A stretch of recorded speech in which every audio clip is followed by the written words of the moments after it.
50,000 invest ಮಾಡಿದ್ದಕ್ಕೆ ನಮಗೆ 10,000ದಂಗೆ 5 ತಿಂಗಳು ಅಮೌಂಟ್ ಬಂತು. ಮತ್ತು ರೀಫಂಡು ನಿಮ್ಮದು ಡೆಪಾಸಿಟ್ ಅಮೌಂಟ್ ಏನಿದೆ ಅದನ್ನು 5 ತಿಂಗಳಾದಮೇಲೆ ನಿಮಗೆ ನಮ್ಮ ಜೊತೆ ವರ್ಕ್ ಮಾಡೋಕ್ಕೆ ಇಷ್ಟ ಇಲ್ಲ ಅಂತ ಹೇಳಿದ್ರೆ ರಿಟರ್ನ್ ಮಾಡ್ತೀವಿ ಅಂತ ಹೇಳಿದರು.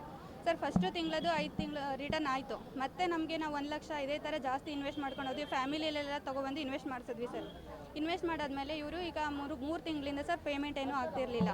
ಸರ್ ಏನಕ್ಕೆ ಪೇಮೆಂಟ್ ಡಿಲೇ ಆಗ್ತಿದೆ ಅಂದರೆ ನಾವು IT ರಿಟರ್ನ್ ಮಾಡ್ತಿದ್ದೀವಿ, ಇವಾಗ ನಮಗೆ ಅಮೌಂಟು ಸ್ವಲ್ಪ ಶಾರ್ಟೇಜ್ ಇದೆ, ನಾವು ಮಾಡಿಕೊಡ್ತೀವಿ ಎಲ್ಲದನ್ನು ಅಂತ ಹೇಳಿದ್ರು. ಸರ್ 5ನೇ ತಾರೀಕು, 20ನೇ ತಾರೀಕು, 30ನೇ ತಾರೀಕು ಹೀಗೆ ಡೇಟ್ ಕೊಟ್ಕೊಂಡು ಬಂದರು ಸರ್.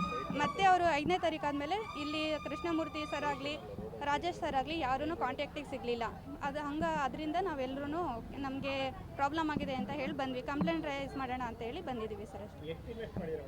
ಸರ್ ನಮ್ಮದು ಫ್ಯಾಮಿಲಿ ಎಲ್ಲ ಸೇರಿ 30 ಲಕ್ಷ ಇದೆ ಸರ್. ಫ್ಯಾಮಿಲಿ ಎಲ್ಲ ಸೇರಿ ನನ್ನ ಬ್ರದರು, ಸಿಸ್ಟರು, ನಾನು ಎಲ್ಲ ಮತ್ತು ನನ್ನ ಬ್ರದರ್ ಫ್ರೆಂಡ್ಸ್ ಎಲ್ಲ ಸೇರಿ 30 ಲಕ್ಷ ಇನ್ವೆಸ್ಟ್ ಮಾಡಿದ್ದೀವಿ ಸರ್ ನಾವು. ಸರ್ ನಂದು ಹಾಸನ. ಹೌದು ಸರ್, ಹಾಸನ ಹತ್ರ ಚನ್ನರಾಯಪಟ್ಟಣ ಸರ್. ಸರ್ ಹಾಸನಿಂದ ನನಗೆ ಕಸ್ಟಮರ್ ಗೊತ್ತಿಲ್ಲ, ಇವಾಗ ಗೊತ್ತಿರೋ ಪ್ರಕಾರ ಅಲ್ಲಿಂದ ಒಂದು 5-6 ಜನ ಬಂದಿದ್ದಾರೆ. ಮತ್ತು ಬಾಳುಪೇಟೆ ಸೈಡು, ಹಾಸನ್ನು ಎಲ್ಲ ಸೈಡ್ ಅವರು ಇದ್ದಾರೆ ಸರ್, ಮಂಡ್ಯ ಸೈಡ್ ಅವರು. ಸರ್ ನನ್ನ 30 ಲಕ್ಷ ಇದೆ ಸರ್. 30 ಲಕ್ಷ ನಿಮ್ಮದು ಇದೆ ಸರ್. ಎಷ್ಟು ಇನ್ಕಮ್ ಇದರಿಂದ ಪಡೆದಿದ್ರಿ ನೀವು? ಸರ್ ಒಂದು 5-6 ಲಕ್ಷ ರಿಟರ್ನ್ ಬಂದಿರ್ಬೋದು ಸರ್, ಸ್ಯಾಲ್ರಿ ಥರ ನಮಗೆ ಕೊಟ್ಟಿದ್ದಾರೆ. ಇದು ನಮ್ಮ 30 ಲಕ್ಷನೂ ಡೆಪಾಸಿಟ್ ಅಮೌಂಟು. ನೀವು ಕೆಲಸ ಮಾಡಿ ಮಧ್ಯದಲ್ಲೇ ನಮ್ಮದು ಐಟಮ್ಸ್ ಎಲ್ಲ ತೊಗೊಂಡು ಹೋದರೆ ನಮಗೆ ಸೆಕ್ಯೂರ್ ಇರಲ್ಲ ಅನ್ನೋ ರೀಸನ್ಗೆ ಅವರು ಸೆಕ್ಯೂರಿಟಿ ಡೆಪಾಸಿಟ್ ಅಂತ ನಮ್ಮ ಹತ್ರ ಕಟ್ಟಿಸ್ಕೊಂಡಿದ್ರು.